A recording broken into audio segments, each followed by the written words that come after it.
Of all the islands in the oceans of the world, one group, more than any other, has changed the way people look at the planet and the forces that shape it.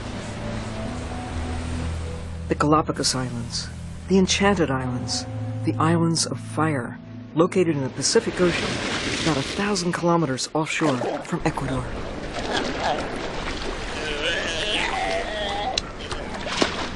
As a young man, Charles Darwin visited there in 1835 and was amazed by the creatures he saw.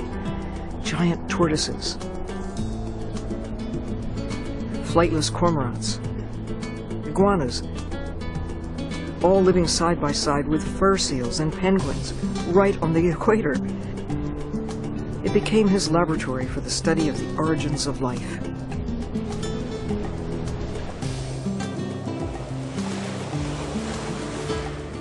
What Darwin did not see were the Galápagos Islands underwater. If you fly over them, you can see 19 big islands and dozens of rocky islets projecting above the water's surface.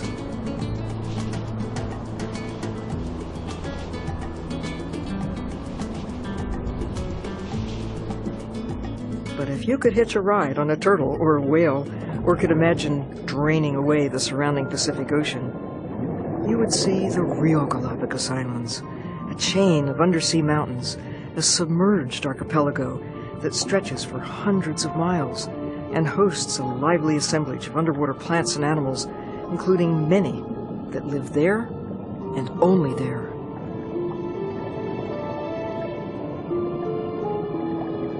Deep, cold ocean currents converge under the equatorial sun, a natural living laboratory on the land and in the surrounding sea. In 1977, northeast of the Galápagos Islands and about 2,000 meters down, scientists discovered hot water vents connected to the core of the Earth, a discovery that brought radical new insight into how the world is formed. Amazingly, the hydrothermal vents supported a food chain not dependent on the energy of the sun, but on chemical energy from the heart of the Earth, specifically hydrogen sulfide. Microbes gather near the vents on the seafloor and feed off the warm, mineral-rich water welling up from the Earth's mantle. The microbes thrive in the deep blackness of the sea, surrounded by creatures that in turn feed off them. Dozens of small, medium, and rather large creatures not previously known to exist.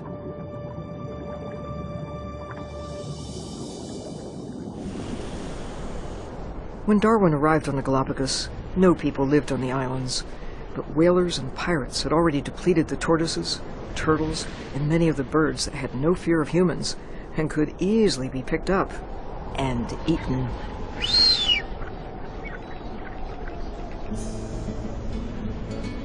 By the 1960s, a few thousand people had settled there, and efforts were underway to protect the nature of the islands as something important not only to the people of Ecuador, but to the world. The land and surrounding ocean are now recognized as World Heritage Sites, and 97% of the land above the ocean surface is protected as a national park.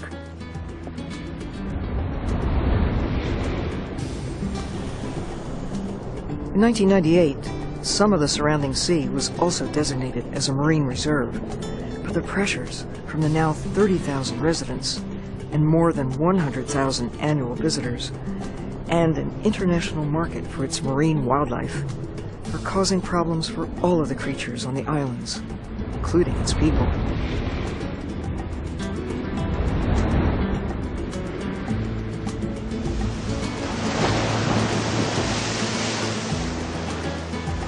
There is still a chance here to glimpse the past and to plan a future where people can find ways to take care of the natural world that takes care of us.